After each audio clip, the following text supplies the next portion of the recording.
ओम नमः शिवाय। मैं हूं एस्ट्रोलॉजर के एम सिन्हा और मैं अपने यूट्यूब चैनल पर आप सभी का हार्दिक स्वागत करता हूं। मार्च मंथ और कर्क लगन वाले जातकों के लिए ये पूरा महीना कैसा बीतेगा, आइए हम इस वीडियो में समझते हैं। देखिए, इस वीडियो को स्टार्ट करूं इससे पहले बता दूं कि जो मेरा प्रेडिक्शन होता है that is totally based on ascendant. कर्क लगन है तो आपको देखना है, कर्क राशि है तो आपको ये वीडियो नहीं देखना चाहिए, क्योंकि मैं लॉजिकली हर वीडियो में एक्सप्लेन कर चुका हूं कि लगन मतलब आप खुद होते हैं। आपके रिस्पेक्ट में जो ग्रह चेंज होंगे आप पर क्या प्रभाव होगा वो ज्यादा अच्छा रहेगा।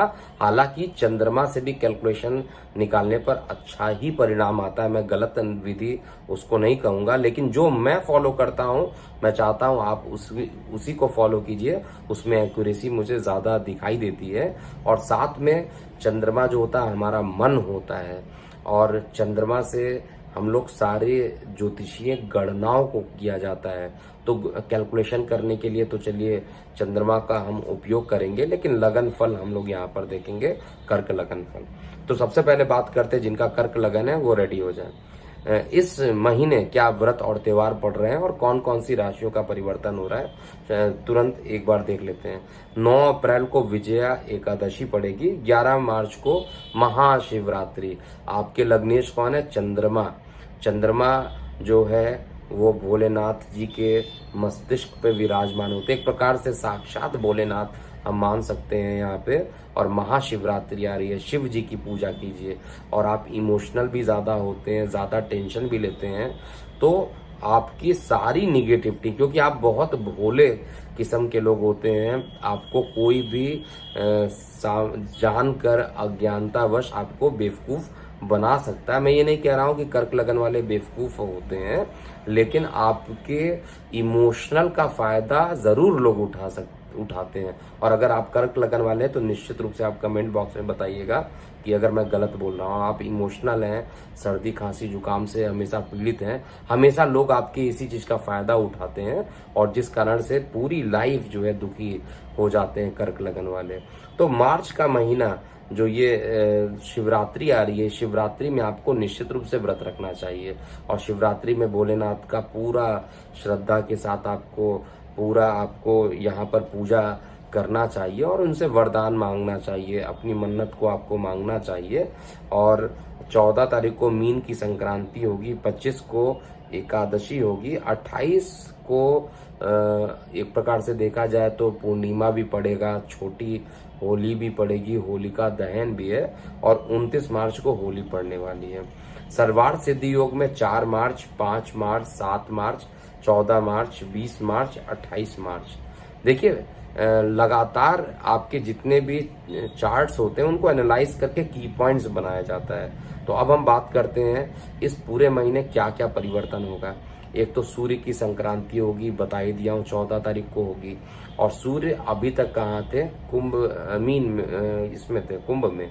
अब इनका राशि परिवर्तन होकर ये मीन में जा रहे हैं। इसके अलावा शुक्र जो है वो भी कुंभ में थे, 17 मार्च को ये मीन में चले जाएंगे। और सबसे पहले राशि परिवर्तन करेंगे बुध, 12 मार्च को ये कुंभ में चले जाएंगे।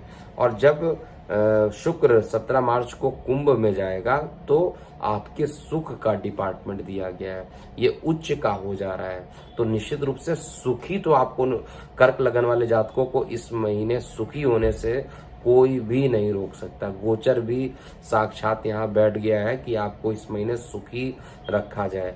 और मैं बार बार वीडियो में बताता हूँ कि धन से भी बड़ा अगर कोई सुख है तो आपका मानसिक सुख है। तो आप मानसिक रूप से सुखी रहेंगे, स्वस्थ रहेंगे। स्वास्थ्य में किसी प्रकार की निगेटिविटी मैं नहीं देख पा रहा हूँ। दूसरी चीज, आपके क्योंकि केतु पंचम में बैठा है तो संतान को कष्ट देना, ये निश्चित रूप से समय समय पर कुछ ना कुछ संतान को कष्ट दे सकता है। तो अपने संतान के स्वास्थ्य पर जरूर ध्यान दीजिए। और आपके स्वास्थ्य पे तो कुछ निगेटिव नहीं होगा, संतान के स्वास्थ्य को अभी भी ये, जब तक केतु आपका पंचम में रहेगा तब तक संतान को यहाँ पे परेशान करना चाहेगा। अब ये डिपेंड करता है कि आप कितना ज़्यादा संतान की केयरिंग करते हैं, आप कितने ज़्यादा उनको समझा सकते हैं, कन्विंस कर सकते हैं। क्योंकि संतान को कष्ट होगा तो ऑब्वियस सी बात है माता पिता को भी कष्ट होगा, भाई बहनों को भी कष्ट होने लगेगा। इनडायरेक्टली परिवार में कोई भी सदस्य अगर बीमार हो या परेशान हो तो पूरा परिवार परेशान हो जाता है। अब यहाँ पर जो अंगारक दोष बन रहा है वो आपके लगन से एकादश पे पड़ रहा है। एकादश बड़े भाई बहनों का स्थान होता है, आपके लगन से ही एकादश स्थान पे अंगारक दोष है, तो बड़े भाई बहनों को कुछ कष्ट हो सकता है। बड़े भाई बहनों को इनकम के साधनों में परेशानियां हो सकती हैं। बड़े भाई बहन से आपके रिश्ते खराब हो सकते हैं। आपको वार्तालाप करते समय बहुत ध्यान देना पड़ेगा, क्योंकि मंगल एकादश में बैठ के चौथी दृष्टि से आपके वाणी को देखेगा, तो वाणी को उग्र कर सकता है। यहाँ पर कर्क लगन वाले, वैसे ज्यादा कर्क लगन वाले जनरली कूल रहते हैं क्योंकि चंद्रमा कूल होता है, लेकिन फिर भी अगर पाप ग्रह से आपका लग्नेश दृष्ट है तो आपको परेशानी भी दे सकता है। तो यहाँ पर ये चाहिए कि मंगल का नकारात्मक प्रभाव ना हो, इसलिए आदित्य हृदय स्रोत का आपको ये पूरे महीने आपको पाठ करना चाहिए। और दूसरी चीज जो सबसे इम्पोर्टेंट है वो महाशिवरात्रि पड़ रहा है। महाशिवरात्रि में पूरे मन से, पूरे श्रद्धा के साथ आपको पूजा करना चाहिए, जिससे कि निगेटिविटी ना रहे। और वरदान मांगिए, ये महीना आपके लिए जो आप वरदान मांगेंगे भोलेनाथ से, सच्चे हृदय से अगर आपने वरदान मांगा तो आपका निश्चित रूप से एक अच्छा समय यहाँ पर आएगा। अभी भी जीवन साथी के साथ वाद विवाद होने की संभावना हो सकती है। जीवन साथी से एक प्रकार से कहा जाए तो सेपरेशन हो सकता है, चाहे आप कोई भी उसका रीजन हो सकता है XYZ। आप अलग कंट्री में काम कर रहे हैं, उनका ट्रांसफर अलग जगह पर हो गया, इस कारण हो जाए, या लड़ाई करके ही सेपरेशन हो जाए। तो कुछ इस तरीके से मैं सेपरेशन का योग अभी भी देख रहा हूँ। 17 मार्च तक ये सेपरेशन का योग बनाएगा। 17 मार्च के बाद आपका जो मानसिक सुख है वो 4 गुना ज्यादा स्ट्रांग हो जाएगा। आपका जो सुखेश है वो भाग्य में जा रहा है, अच्छे जगह पे जा रहा है, त्रिकोण में जा रहा है और उच्च का हो रहा है। तो निश्चित रूप से आपका भाग्य यहाँ पर साथ देने वाला है।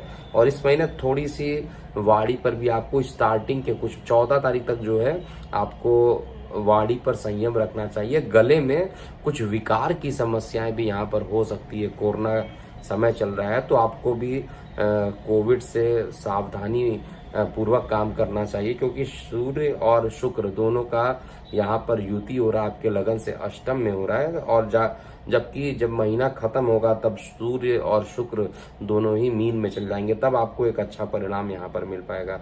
तो ओवरऑल मुझे दिक्कत क्या आ रही है कर्क लगन वाले जातकों में, जो रफली देखा जाए एक लाइन में, तो कर्क लगन वाले जातकों के लिए जो प्रॉब्लम आ रही है वो बेसिकली उनके बड़े भाई बहनों को प्रॉब्लम आ रही है, उनके इनकम में प्रॉब्लम आ रही है, और एक अंगारक दोष जो बन रहा है वो, जिससे आपकी वाणी परेशान हो, और ऊपर से सूर्य की भी दृष्टि पड़ रही है। तो ये सभी चीजों का योग मिलाकर गले का पोर्शन कुछ प्रभावित कर सकता है। आवाज चेंज हो सकता है कुछ टाइम के लिए, आंशिक टाइम के लिए। कुछ आवाज जो बोल्डनेस होती है आवाज में, वो आवाज थोड़ा चेंज कर सकता है, ध्यान दीजिएगा। लेकिन मेरी प्रेडिक्शन है 17 तारीख के बाद चीजें ठीक हो जाएंगी। गुरु शुक्र जो होगा वो उच्च का होगा, और शुक्र उच्च का जैसे ही होगा आपका सुख का मालिक उच्च का होगा। आपको महाशिवरात्रि का पूरा आनंद लेना चाहिए और भगवान से पूरी प्रार्थना करनी चाहिए। साथ में होली का त्यौहार है, आप सभी कर्क लगन वाले जातकों का भी होली का त्यौहार अच्छा बीते, ऐसी मैं भगवान से प्रार्थना करता हूँ। अभी के लिए इतना ही। मैं हूँ एस्ट्रोलॉजर KM सिन्हा। ओम नमः शिवाय।